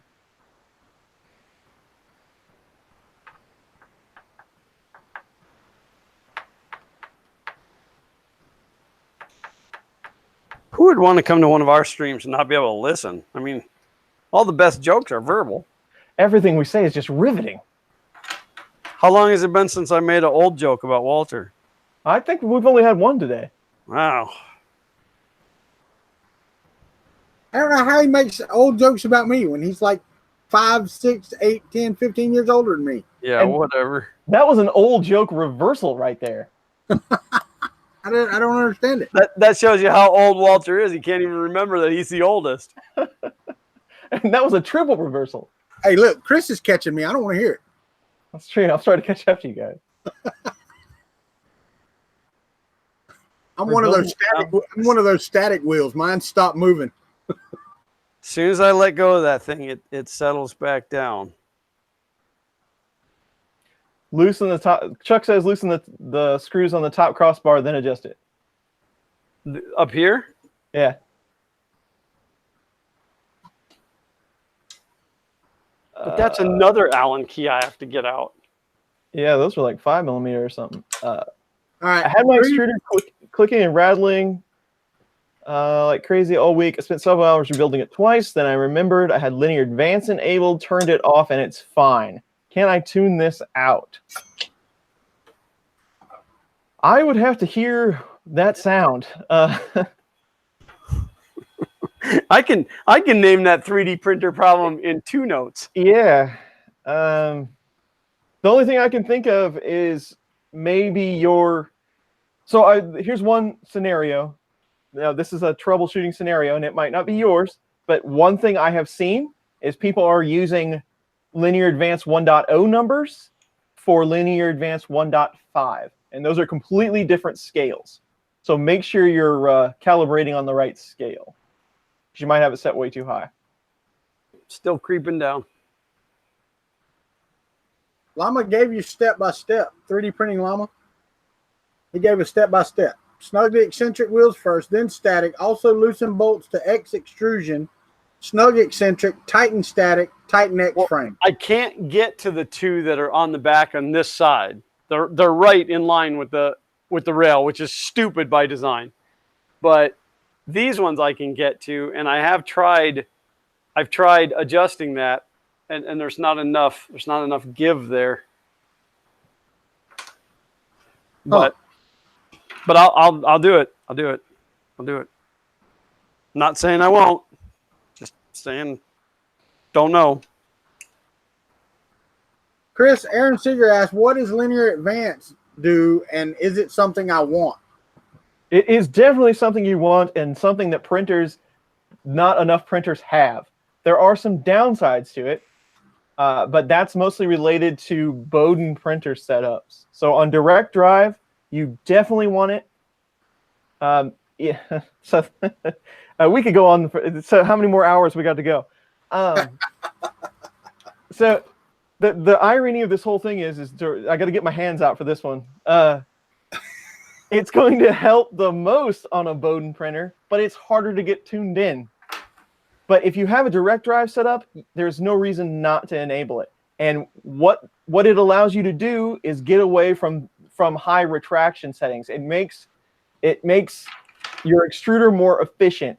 So it's able to predict when you need filament or when you need less filament. So when you're accelerating to a certain point, it's able to adjust on the fly how much filament you are going to lay down so you don't get imperfections. And it does it it's a volumetric setting, basically. And it works quite well, especially the 1.5 version. So yeah, if you want to calibrate it, I have a video out there. Give it a whirl and try it, because it's worth it. It amazes me that a lot of the printers coming out that use a fork of Marlin and don't have it. Chris, I want you to know I was upset today. Yeah? I was really hoping your log printer would just smoke the Mark II, so you would have to start selling them. Yeah, I'd have a lot of explaining to do. Because the last time I did something like that is when I put Mark II against Mark III, and I saw Shane right after that. Yeah, I think I saw him at Earth or something, and he just walks up to me with his head down, like he's like, "You know how many chats I got over that video?" Should I get the Mark III? Chris's Mark II was smoking the hell out of it. It was way better. I don't think I wouldn't want that Mark III. All right. Yeah, no, that was funny. Which video, Sergio? The one that came out today was about 2 weeks ago, I think. And the Mark II, Mark III, that was back in like June. I got a question, Chris. Have you done anything else with your Duet Wi-Fi? I haven't. No, I have not. I have plans to use it for a Hypercube build. Give you $5 for it. Yeah. I give you $5.50. Yeah. Has anyone heard from Shane lately? Yes, I have. Shane is okay. Yeah, I talked to him. I miss him a couple weeks ago. Yeah. I miss him not being around. He's staying slack on social media right now. So. Yeah, I know he is. Linear advanced video. Ooh, that's been a while. I have no idea how long ago that was. I'd have to go look it up. It was June 14th of 1944. Walter's my historian.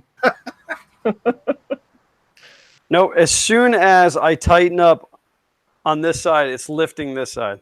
So I've cheated, and I've got two of my flashlights here, which should be relatively the same size.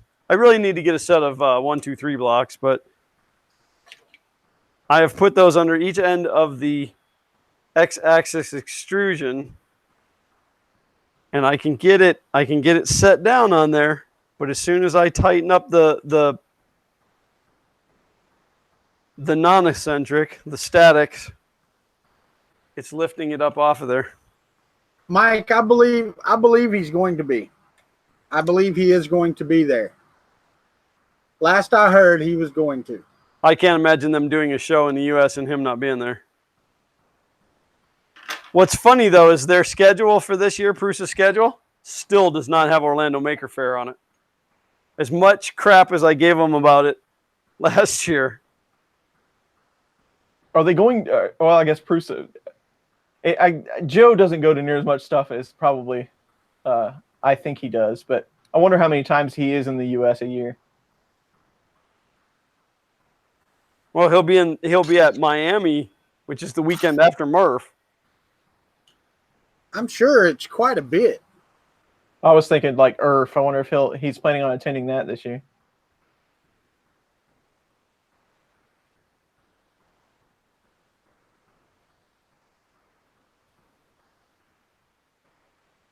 I don't know how to pronounce that, but Lil Maker Faire. Saw Prusa at the Lil Maker Faire, Gustner did. Yeah, that's the one that they started, isn't it? Isn't that the one that Joseph started single-handedly because nobody else works at Prusa? Those posters, all the stuff with his face on it, really kind of creep me out. Dude, he would be so smart to have those printed as like where people could hold them up and give one to everybody at Murph and take a picture of the whole entire crowd as Joseph Prusa. Yeah, the one with the side ponytail, just I almost can't look at it. Ben, I was trying to make a random spool with my palette, and I got bored and quit.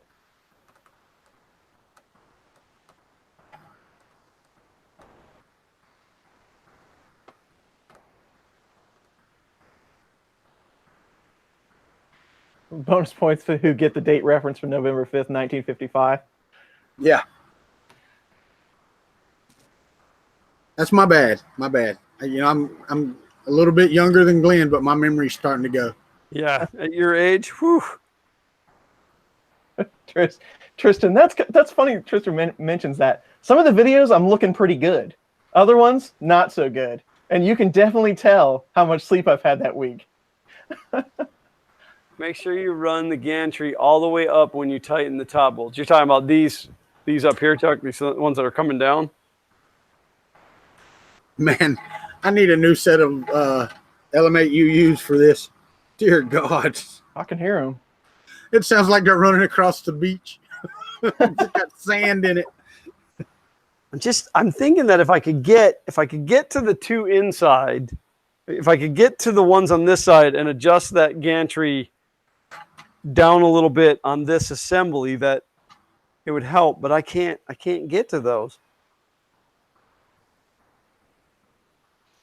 Jake from State Farm, I've attempted to lay out a video for those kinds of things, and there's a lot of printing and testing involved, so maybe eventually I'll get to that. Junction deviation is actually a substitution for jerk.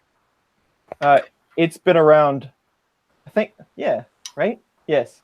Junction deviation is for jerk, and it's been around just as long as jerk settings have, so that kind of goes hand in hand with that. S-curve is more about how efficiently you can go in two directions at once. So it alleviates the blockiness of a circle. I'm not exactly sure how it works. I don't know enough about it to tell you, yes, try that. But no, it should not, linear advance should not impact either one of those two. Glenn, Patrick Nijenhoff has got it right. Just use a hammer. Yeah, that's what I almost did with Taserface. I'm starting to think it's me and not the printer. Hello from Denmark. There are a handful of people. I don't know how to say your name. I'm going to say it's Oscar. But there are a handful of people on every one of my videos that always thanks me for making the video and they liked it. And he is one of them. And that is always appreciated.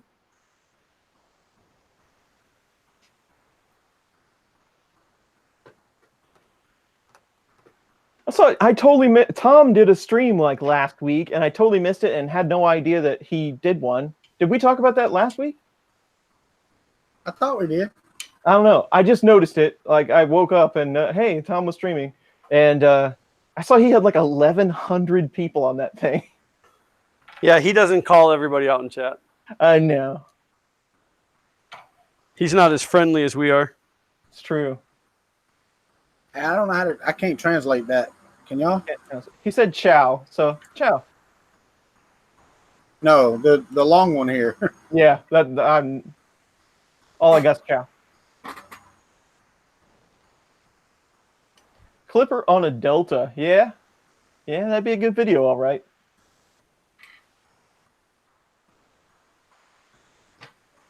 Yeah, Gusner, I wish I had all the cool camera stuff and knew how to use it like Tom does. Tom's videos just look so amazing.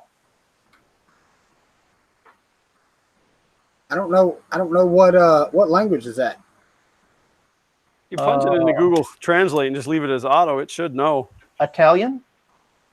Yeah, it's Italian. I'd like to have a 3D printer, but I cannot allow it because it's not a job anymore. I don't know that. I don't either. Let's load some filament and see if I can do a Z-height calibration or something on this printer. Daniel, hey, Scalda, I have a couple of deltas. I don't use them very often. If I don't have any really high-end deltas, and that's probably something that I should start looking towards instead of buying one more Cartesian-style machine. Deltas are a little tricky, as Walter would probably weigh in there. Well, I can't say that for all deltas. I can only say that for the one that I have. Well, and that's the same experience that I have. You know, I mean, I'm not going to sit here and knock all deltas because, you know, Delta maker, but I'm sorry. That's not very nice, Walter. I'm sorry. He could be watching. I'm sorry. Well, if he is, I'm sorry. I hate Any it for cubic predator. Ooh. But no, I mean, I can't say for all deltas because I've even seen people cussing their CNC deltas. So, I mean, I cuss that TiVo little monster. I don't really cuss it much anymore because now it's different and it works better. Oh, he meant to say because he doesn't have a job anymore. What's that? Our Italian friend Lester was trying to help out. Oh, Daniel, hey, you bet. I'm glad the video was helpful. Full Delta build from scratch. I'd have to get a pencil out and do some math. My brain would explode. you need to do that more often. What, get a pencil out and do some math? Yeah. Yeah. Or explode your brain. One or the other.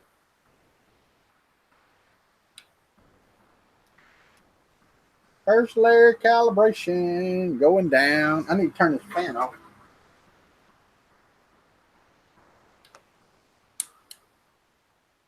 I don't know about down there by you, Glenn, but it's freaking hot up here.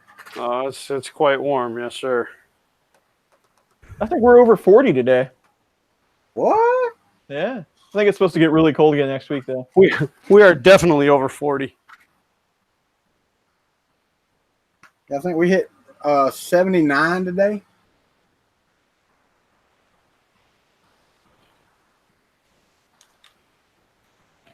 Smart effector. There you go.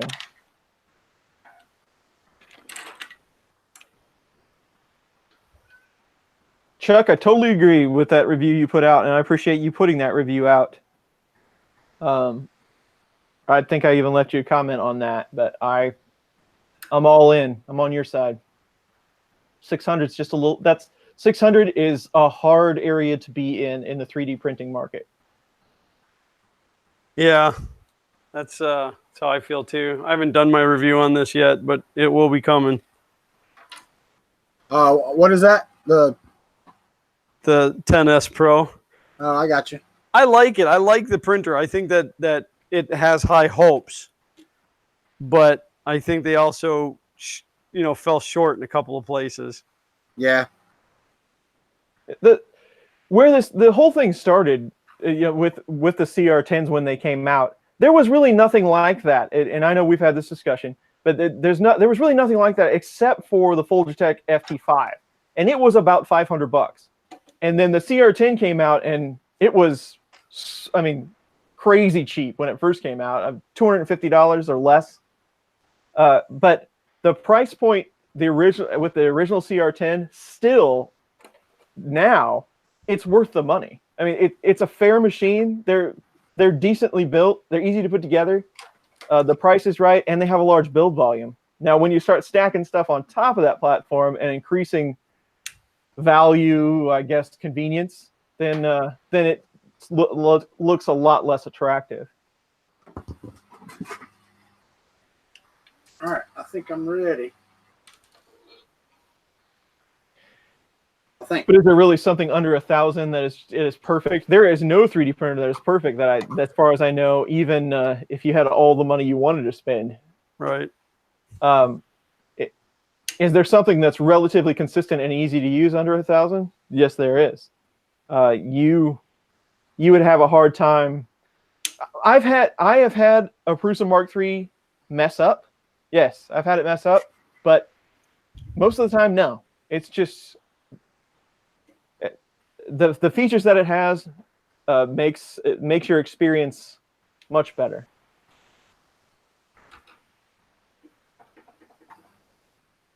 Chuck, in your opinion, is there something that they could do on that printer to make it achieve that $600 goal? have it come with a Prusa? Was that out of line? All right, you're getting into the Prusa Comment Club. Oh, I've been in the Prusa Comment Club. I want my V-Bucks or whatever they're called. Right. Come on, heat up, printer. You look hot. There you go. All right. We've got a 50K big rep studio at work, and it's not perfect. See, I kind of figured. Yeah, what is is it Stratus? Stratus, yeah. I had a chance to buy one of those at auction. It went fairly cheap. It went for like $200. Wow. But after I did a little bit of digging on it before the end of the auction, I thought, I don't want that. Why not? Yeah, that's quite a mess. Proprietary everything. I just wish that they would have given 2 of these pieces of acrylic. I need a laser cutter. That would be pretty cool to have. You guys didn't hear that, but my wife's on the other side of the wall, and she said, "No, you don't."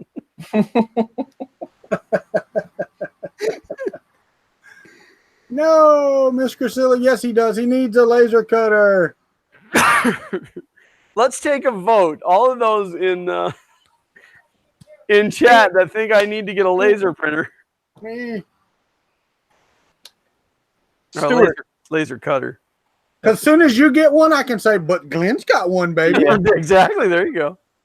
Stuart, first time in the joining the live stream. Thank you for joining. I just appreciate it. Yeah, thanks for being here.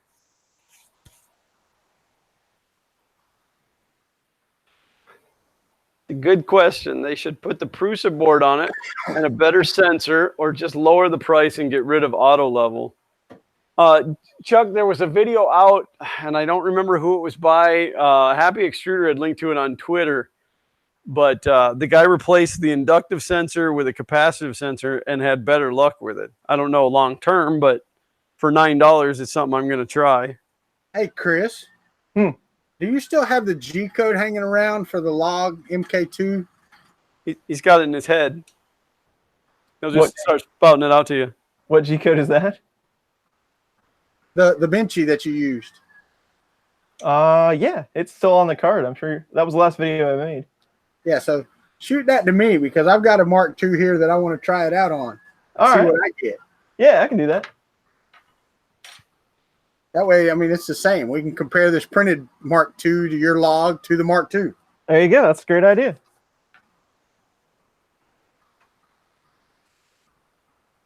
And I'm not even, there's no way. This thing is wobbling very badly back and forth. I'm going to tighten the bed before I do it. Dear God. I mean, my bed is just sitting there shaking like this. Those bolts are loose. Where the noise is coming from. So far, so good, boys. That's me. So far, so good. It's What'd pretty. you do? God, it's wobbly though. I'm stopping that. That's not, no. That's not going to turn out good. Still so far, so good. See what happens when you follow instructions? What's that? So see what happens when you follow instructions? No, what I ended up having to do is take the whole thing off so that I could get to the 2 screws that hold the X extrusion to this bracket, and then I loosened it so that I could flex it like this. Yeah. Every time I tightened that bracket, it was lifting up the whole entire X-axis. So by loosening that and giving it the little bit of a kick. Gotcha. Yes. How does a Delta stack up to more common printers? The Delta and Cartesian battle Debate. Yeah, debate. Delta has its issues just getting it set up and getting everything right, but the construction of a Delta, the mass is going to be quite a bit less, and they don't have hard starts and stops like a Cartesian would. So you're going to be able to print a lot faster and probably with greater accuracy overall. But Cartesians are just way easier to throw down and start printing, and then you have, of course, bed sizes and things to take into account. But that's pretty much, if you want to print faster, that's pretty much the reason to start leaning towards a Delta.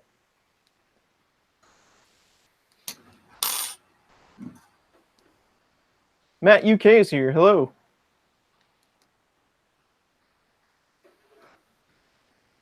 Oh, you suck. All right, so it's not perfect. It's actually a little bit opposite now. Not the opposite of perfect, but opposite the way it was. It is exactly the opposite of perfect. Deltas love circles. They sure do. That they do. Now, you want a base print? Hey, Sean Butler, thanks for joining the stream. What has the world come to? You are correct. Well, there's your problem right there. Yeah. Walter, was it you or James that was poking me about the mule bot? That was James, I think. Yeah, because of the printed belt. Oh no, that was me. The Molebot, yeah. Molebot. That's right. Mule. Molebot. Yeah, I called you on the phone about it because you need to build one. That's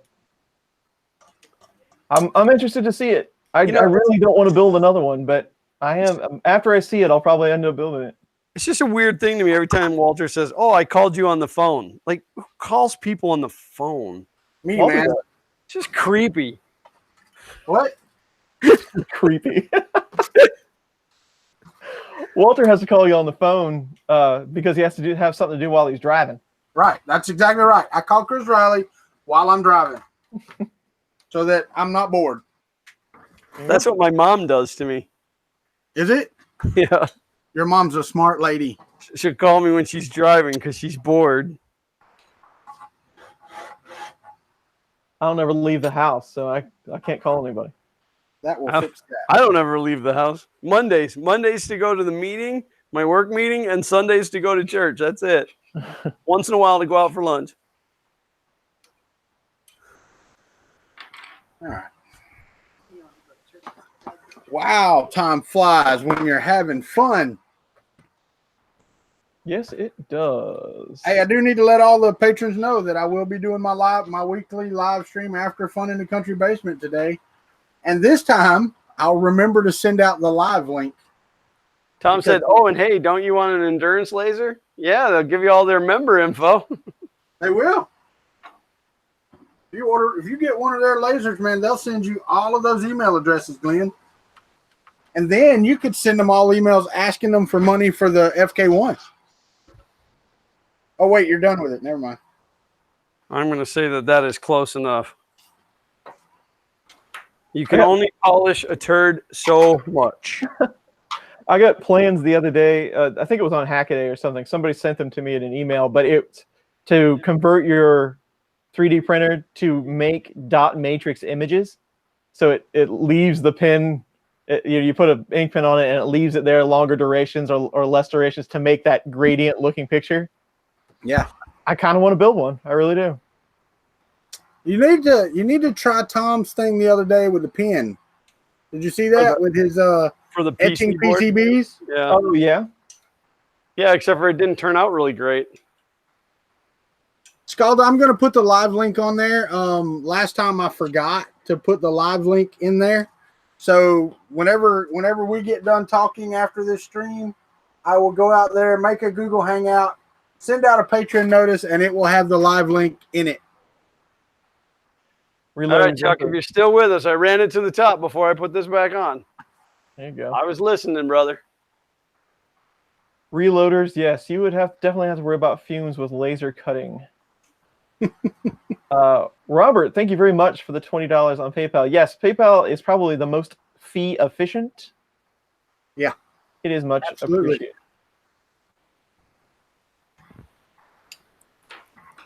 Mini Core XY mill. I saw the thumbnail for that that video. I need to watch it. Oh, the Ant CNC machine. It actually looked pretty cool. Yeah, I couldn't find much information on it, but not only do I need a laser cutter, I also need a small CNC machine for doing PC boards. Well, I went to the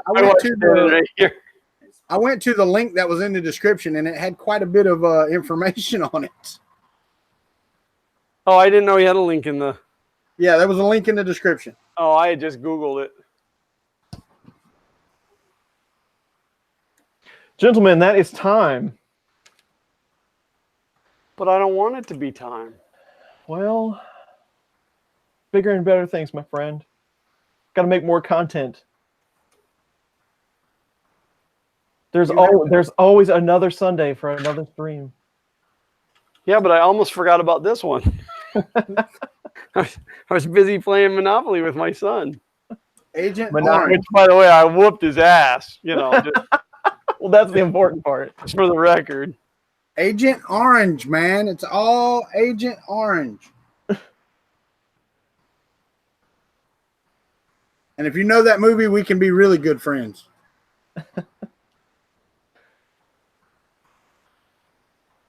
The palette already worked. See, I have like random filament already. See? And I'm going to feed it back in and make it double random. See you, Chuck. Thanks for coming to the stream. Thanks, Chuck. I'm going to bother you at Murph for hours on end. Who's bothering? Oh, Chuck? I'm going to bother Chuck, yeah. Yeah. Holy crap. Chris has 11,000 subs. I do have 11,000 subs, and I love Congrats. each and every one of them. You sending them all Christmas cards? Every one.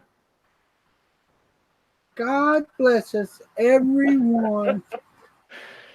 All right, let's do some outros here. Who would like to go first? Glenn? Really? I'm in the middle of something. You're sitting there twiddling your thumbs. You go first. Hi, I'm Glenn from Fun King 3D. Normally it's me and my son, but he's in there playing video games. So y'all come over and subscribe to my dadgum channel now, you hear me? I'm Walter from Kuntry 3D. That's pretty good. The bald guy there is Glenn. He's a really good guy. He really is. You should go over and subscribe to his channel. But, you know, we do things. That's all we do. We sit here, we talk, we have fun, we do what we got to do. Can't wait to see and meet a lot of you at Murph. So, anyway, that's me. Glenn, you're still doing something. All right, everybody. I am Glenn, and this is Fun King 3D, and I am a father and son channel when my son decides to join me. We like to do 3D printing and electronic projects. We would love for you to subscribe. We make it very easy on you, as well as these streams. These streams are every Sunday at 4 p.m. Eastern Standard Time. And if you go to funcountrybasement.com or funinthecountry.basement.com, you will always find the link, at least by Sunday, to where the stream is. As well, there are 3 glorious subscribe buttons down at the bottom of that page that will take you to each of our YouTube channels, because we would love to have that subscription. I don't think we really have any news coming up. So really just Murph. Definitely excited about Murph. I have to say this every time coming up to an event. If you see me at Murph, please approach me and talk to me. If I seem a little standoffish to you, it's not that I'm just very socially awkward and very introverted. So it might be a little weird. Usually by the time I get into that environment, though, I'm fine. So everything should be good. But yeah, come see me and come see the FK1. Y'all don't listen. He's just being a butthole. Yeah, I'm an a-hole. So, you know, like I'll have my bodyguard escort you out. I don't know. Hey, I don't know. Chris is going to be walking around with like diamond studded glasses and stuff. All these subscribers he's got now. He's going to be like, Dude, that'd be awesome. oh, look at me. Look at me. Sequin jacket. That's right. That's totally Hey, on the back, he's gonna have that leather jacket with the rhinestones on the back. It says the Chris Riley. That'd be pretty awesome, actually. I got this, guys. I got it. Excellent. About time. Yeah. All right. Take the whole thing apart, but That's those guys. And I'm Chris Riley. And thank you very much for Glenn and Walter for joining me every Sunday, as Glenn said, 4 Eastern, 3 my time. And everybody in the chat that joined. There was a ton of people here today. Thanks for hanging out every week. A lot of you are here week after week. A lot of you are new. You don't have to come, but it's always appreciated to hang out with everyone, even though I probably don't get a whole lot of stuff done. The information for Glenn and Walter is in the description below, as well as funcountrybasement.com, as Glenn said. Murph is coming up soon. I think the Sunday before we head to Murph, we should definitely do a all Murph recap 2-hour Fun in the Country Basement with everyone we know that's going to be there. And we just talk about how awesome it's going to be. That's right. That's all we're going to do, the whole thing. Everybody can high-five us in the chat. Those threads are so painful to the people that don't get to go. And also, hey, also those that can't go, we are going to stream the entire show.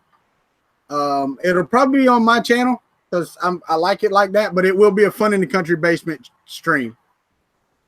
Yes, that will be very handy. And we will try to make time to sit down and talk to the stream as well. I was not good about that at Earth, but I want to do that at Murph this time for sure. Hopefully, I'll be there a little longer and we can make some of that happen. So that is it. Unless anyone has anything else, that is FKB for this week, and we will see you next week. Thank you, everybody. Thanks for your help today. And as always, I love each and every one of you. Print on. Bye, all.